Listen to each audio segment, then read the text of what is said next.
I'll start actually taking more time out of the share, but I just want to mention within the space of Medrash, obviously people who are members of the Yisrael community and those who are not, but in a more than welcome manner, come and join in the Talmud Torah here, and we're grateful to you for being part of it. But I just want to really ask everyone, both those who are part of the community and those who aren't, those who are part of the community will know that we are doing a fundraising campaign in 2 weeks' time.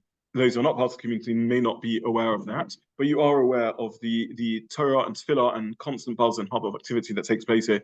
We're desperately short of space, and we need to invest in space and actually build above the space of Medrash, which is the plan and beyond, to create a large base of Medrash. You're not aware of what goes on behind the scenes, but in order to allow this base of Medrash to take place, there are other things that can't happen, and there's a constant juggling act, like a game of Rummy Cub in every evening, really, to be able to house everything that needs to take place. And Shabbos morning and other times, we are asking people, anyone who's able to please sign up to a team, to create a team. You're familiar now with these charity matching campaigns type models.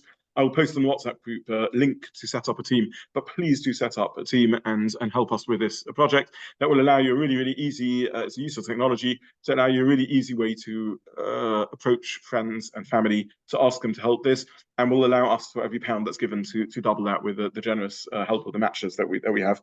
So please do take the teams.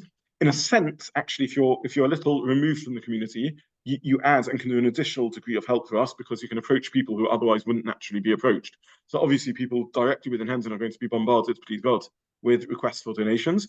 But if your friendship circle and group extends a little bit out of Henson all the way to Borough Moors or beyond, then you can be extra helpful towards us. So please do sign up to the teams. The shul really needs this, and it would be very, very appreciated. Okay, ends of appeal, which I did record, so that those who watch YouTube recording this also applies to you. Yes, I'll say that ends. Yes, yeah, I'll talk about something then.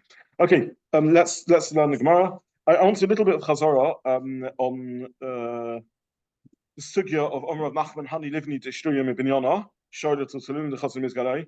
We did mention the Rishonim in the sugya, but we got a little bit into a tangle, and I just want to summarize where we got up to that. So the Gemara says, Rav Nachman, says that bricks left over from a building, one is allowed to move them because you can sit on them. But if they're arranged, in other words, ordered so that they're still being used for building purposes, then they are Muktza. So there are really two ways of understanding this. The simplest way of understanding this is that nishtaya, if they're left over from the building, then they're klishim lach to the heta. Why are they klishim lach to the heta? Because they're not usable for they're not going to be used for building anymore. These bricks are spare, and therefore, what are you going to use them for? You're going to use them for sitting on them, in which case they're a klishim lach to the heta. If you were masada them, that means you're still planning to use them for building, then you're Muktza them, and they become a klishe melachto le'issa. And even though they're still mutter to sit on, because even a klishe melachto le'issa is mutter l'tzorech gufay, nonetheless, you wouldn't be able to move them mechamal etzel, and even sitting on them you shouldn't do if there's a non-Muktza alternative. Klishe melachto le'issa is mutter l'tzorech gufay if there's no alternative, but if there's a regular chair around, then don't sit on these bricks. So that's one way of reading the Gemara. Bricks which are left over are klishim lach to the heta, are not Muktza b'chal, because they're right for sitting on and they're not going to be used for building. Kelim bricks which are nishtayim, which you are masadeh, are klishim lach to the issa, and one can only use them to serve kufa. You can sit on them still if there's nothing else, but only mutter serve kufa to serve makomo. This is the simplest understanding of the Rambam. I think we saw last time and I put on the source sheet in Perikav of Halacha base. According to this, when the Gemara says that they are chazi lemizgalai, they can be sat on, the Gemara really means the omid for that. That's what they're klishim lach to the heta. They're now omid for that. Rashi, as we saw last time, is mashma that when they're nishtaya, Rashi says they're not kaimil opinion elelei shev, and memela toras keli aleihem, which means to say that they only have a toras keli when they are leishev, but if they're not leishev, then they don't have a toras keli at all. which seems to be mashma, they're not a klisha melachot le'issa when they are arranged for building, but they're a Muktza machmas gufay. So the Rambam seems to say that when they are dedicated to yeshiva, they're klisha melachot le'heta. When they're not dedicated to yeshiva, they're klisha melachot le'issa. Rashi seems to say when they're dedicated to yeshiva, they're a kedi, Torah's kedi alim. When they're not dedicated to yeshiva, they are not a kedi, i.e. they're Muktza machmas gufay. Why would they be Muktza machmas gufay? Surely they should be klisha melachot le'issa. A brick is used for building. That's a klisha melachot le'issa. That's not Muktza machmas gufay. It's not a stone or a twig or a leaf or a pebble. It's a kedi. It's a brick made into a brick in order to be used for building. Buildings also on Shabbos, so it's klisha melachot le'issa. But why would it be Muktza machmas gufay? And basically, we saw 3-4 answers for it, depending how you categorize the answers. We saw Rabbi Zobin who says it's like grogus and smukin. Grogus and smukin is something which it's edible, it's a fruit, but nonetheless you miyachid it for a tashmish, where using it in the meantime would contradict the thing you've put it aside for. So if you're going to eat all your grapes which you're drying into raisins, they're never going to become raisins because they're going to get eaten first. So putting them aside to dry and become raisins means that you're saying that I'm not going to use them for achila. So even though food is by definition not muktzah because it's made for food, if you specify them to be part of a different process, they become set aside for that and therefore become muktzah machmas gufay. This is a little analogous in a conceptual way, a bit to muktzah to muktzah machmas chasar and kiss. Muktza machmas chasar and kiss is not a stone, it's not a pebble. It's an implement. It's a keli. On the contrary, it's a very valuable keli. Why does it not have the londus of normal kelim? Why klisha melachot le'issa is always mutter circle for circle is because even though it's a klisha melachot le'issa, it's a pen or it's a mobile phone. Nonetheless, it's a keli. It's my slave. I would use it for anything that I need to use it for. Something which is chasar and kiss, the use, an alternative use, contradicts its main use. It doesn't supplement its main use. The reason why something is a keli is only for anything is because it's a keli. It's only for anything. But if with the Muktza machmas chasar and kiss, using it's a sensitive, delicate item or a valuable item, and therefore using it for an alternative use, it could damage it, and therefore could contradict its main use, and therefore it isn't made for any other use, and therefore you have the unique phenomena of a keli which isn't made for any other use, and therefore behaves like a stone, like Muktza machmas gufay. So here we have a similar svara, not because of chasar and kiss, but because by definition, if the grapes are going to dry into tzumukim, that contradicts them being eaten in the meantime. Similarly, with the bricks, if the bricks are going to be used for building, I've set them aside for that, and that removes them from being used. That's the view of that's the Rabbi Zobin. The Ritva says they are literally chasar and kiss. That bricks apparently in the day are easily, and back in the day they were easily chippable and they would get damaged. And that's the story of the Ritva. He literally says it's chasar and kiss. And then there's other svaras floating around. The Mishna says they've got kedin avonim. They've got the status of stones.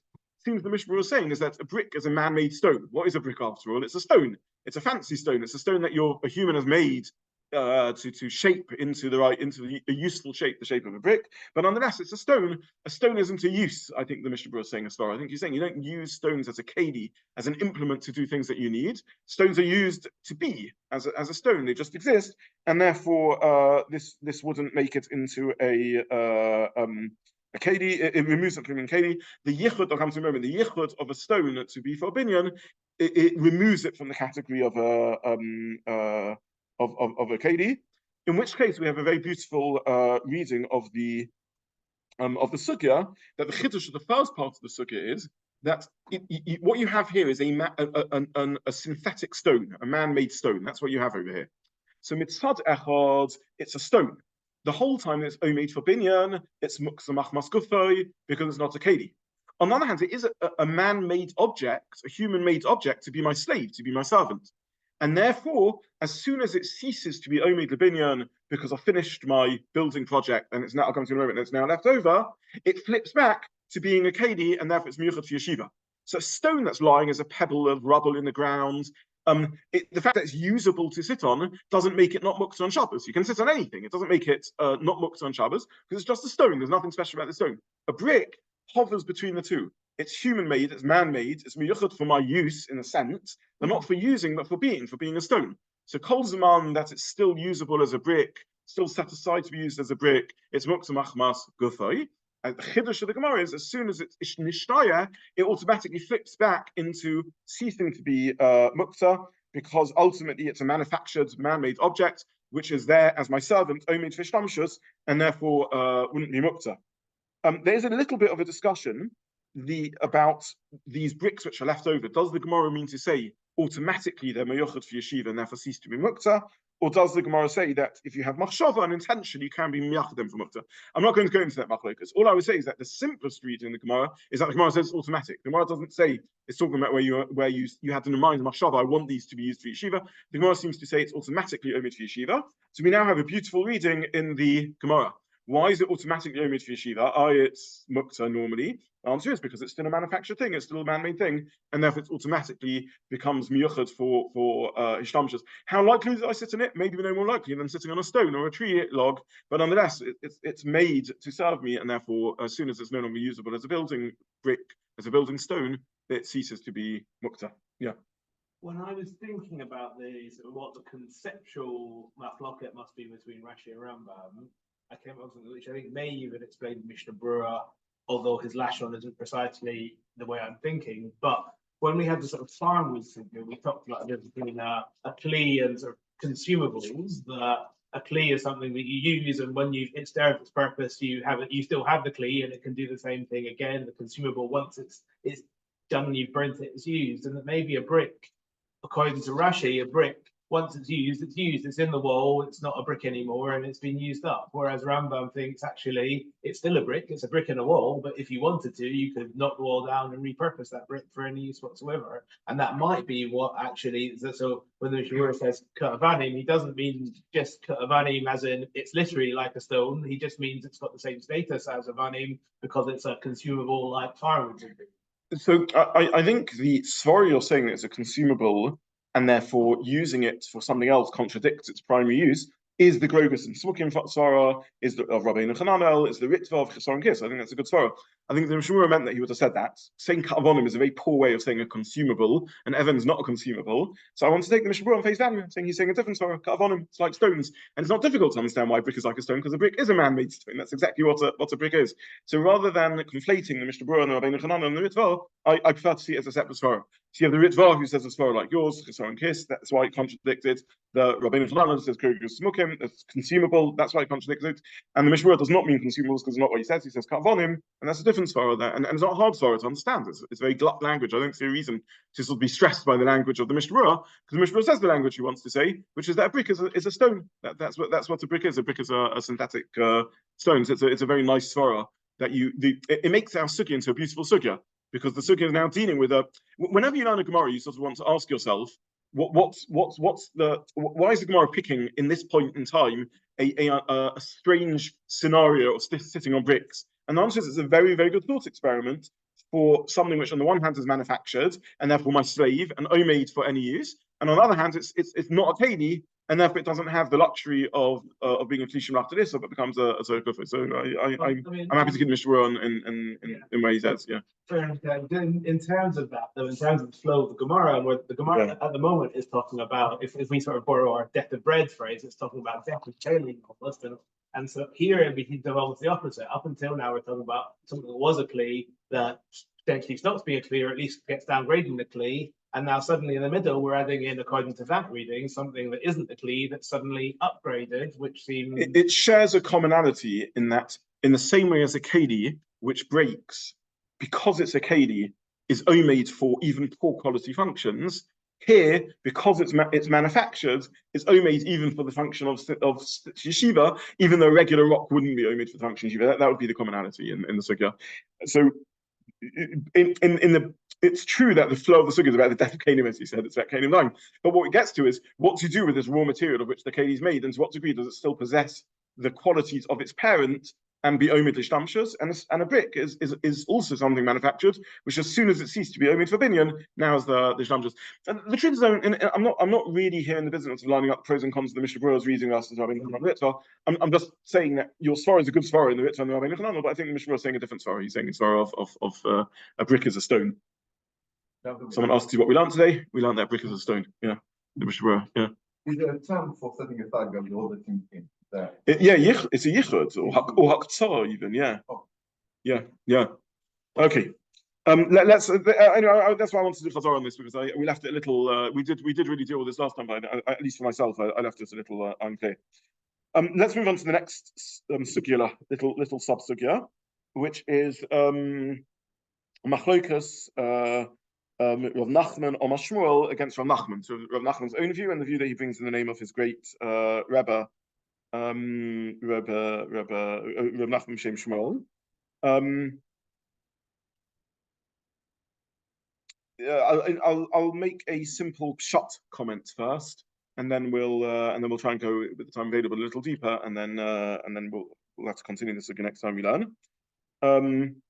Rashi says so. Rav Nachman Omar Shmuel says that a cheres katana is mutter l'taltal b'chotza, but not in a karmelis.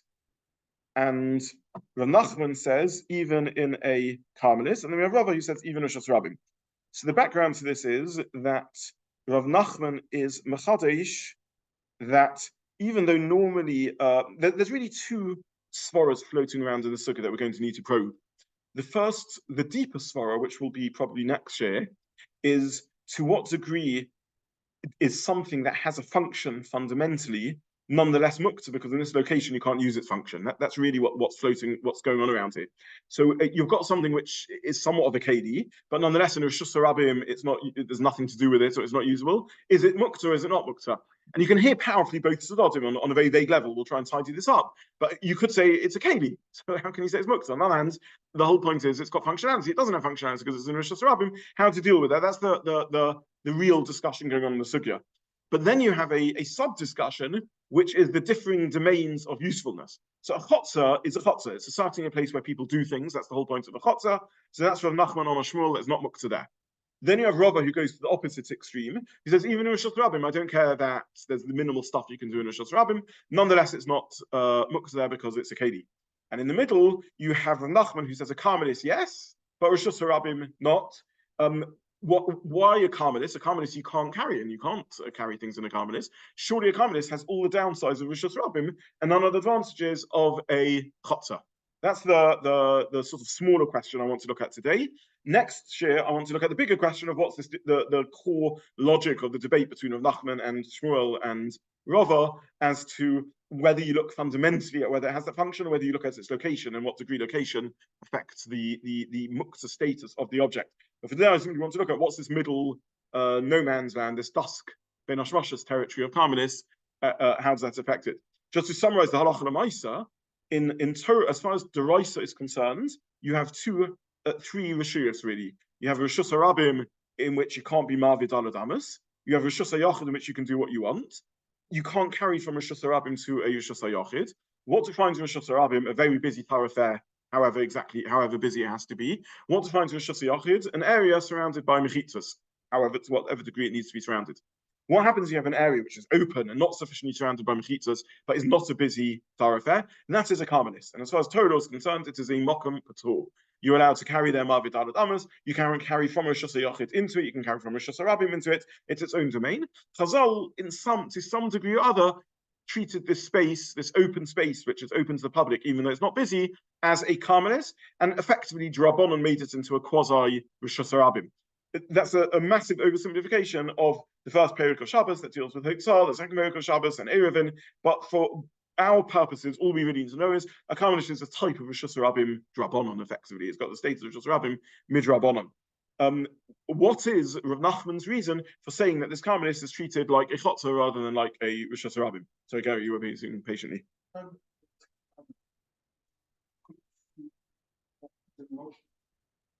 Do with whether it was made of parents or anything else, whether it was katana or anything else. And one of the translations translated as shard, which sounds a bit like and shard. Yes. A bit confused by that. Okay, so that I'm going to look at next year when we actually ask what for now we're looking at something next year, not next year, sorry. No, next year when we look at what really is the debate going on. Yeah, well, I was looking at the clock and just looking at the time available, and that's why I thought we'll just deal with a smaller issue. In a sense, I'm going in the logical order because really we ought to deal with what's the big clunking issue over here, which is what is this Cheres HaNishba? Why do you have this unique debate over here? For now, all we're saying is you've got something which is a broken shard of sorts, which doesn't have any great uses. Rav Nachman, Shmuel argues it's only useful in a chutzah where people do things. Why would Rav Nachman, who agrees with Shmuel because he's not Rosh Hashanah, nonetheless extends it to a Karmelis? So all I want to do is really just pshat. I just want to do a reading, because it's not easy to point this out. Rashi's answer to that question is that a Karmelis is different to Rosh Hashanah, not because halachically it's different, but because simply it's less busy. It's a place where you can sit and do things. A Rosh Hashanah is like sitting in the middle of the North Circular. This is not a statement about the area of whether the North Circular is always into Rosh Hashanah. It's sitting in the middle of a busy thoroughfare. You can't sit there and do things. A Karmelis is a quieter space, and therefore you can sit there and do things. That's the svara of Rashi. So yeah. I read it.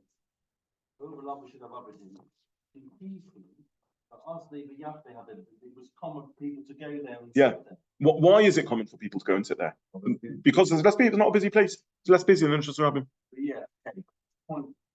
This was in contradiction to the first view, which was the fact that here was focusing on people as opposed to on the commonness of the object. That is excellent. Yes. So now we understand the alignment. Rav Nachman Omar Shmuel is saying a chutz is a place to do things. A chutz is defined as a location of ishtamshus. A karmelis is not a location of ishtamshus. It's not your home. It's not a home location. Rav Nachman himself says, no, a karmelis, people do still sit in karmelises. It's not a place dedicated like a chutzah for that, but people still sit there. Rosh Hashanah, those too busy to sit in. A Karmelis midrabanan is like Rosh Hashanah, and Minatorah is not like Rosh Hashanah. That's not what Rav Nachman was interested in. He wasn't making a halachic distinction. He was making a practical distinction. A Karmelis is not a chutzah. It's not your home. It's not a courtyard. Nonetheless, people do sometimes sit there. That's enough to mean that. Therefore, it's a place of use of Kelim, and therefore this wouldn't be Muktza. Rabbi Zobin, in contrast, and I printed the Rabbi Zobin source sheet, says a halachic point. He says a Karmelis is Rosh Hashanah. It's only Rosh Hashanah Jirabanon, and therefore, since it's only Jirabanon, wrongly or rightly, for better for worse, wrongly, but people are more mezalzel in Halacha, and therefore, even though they're wrong for doing that, nonetheless, it's insufficient to make the object Muktza, because what am I saying? In a world in which people don't know Halacha so well and don't always keep Halacha so well, people do carry things. People sometimes take from the chutzah into the Karmelis and back, and therefore it's allowed. That's the machlokas. Next year we will start with Gary's point about is this stuff because it's a broken thing or is it not broken thing, and what's really going on. But for now, I just wanted to point out the machlokas between Rashi and Rabbi Chananel. Rabbi Chananel says it's because of the lomdus of the Karmelis, the halachic status of the Karmelis, it's only Rosh Hashanah Drabanon. And Rav Nachman Omar Shmuel says, no, you still can't do things there, so how can it not be Muktza? And Nachman himself says, people do Lamaisa take from the chutzah into that wrongly, and therefore, and there's even occasionally halachic ways where you can do it in a Muktza manner, and therefore that's sufficient, and that's Machlokes Rabbi Chananel and Rashi. I'll simply conclude by saying that the next year will be next Tuesday. This Sunday we will have learning, but we will not have a shir. And the reason is because we have the tremendous honor and privilege of Rosh Hashanah. There's the big Mizrahi Day of Inspiration this Sunday hosted here and there. And at 9:45, I think Rosh Hashanah's Mari Makomis will start learning, and I think he's giving a shir at 10 something. I feel when one of the Gedolei Hador comes to town and is there in our shul next door, it's not appropriate to have a parallel sort of sharing competition to that. So I would encourage everyone to take advantage of the visiting of a Prince of Torah really, and Agon and Gadol and Torah Pasha Shachtan here that on Sunday morning, and in Mitzvah Hashem Tuesday. So there will still be learning from us, but not a share, and then on Tuesday we'll resume the share. Wish everyone a good evening. Thank you very much. So yeah, learning 8:30 to 9:30, and then yeah, thank you.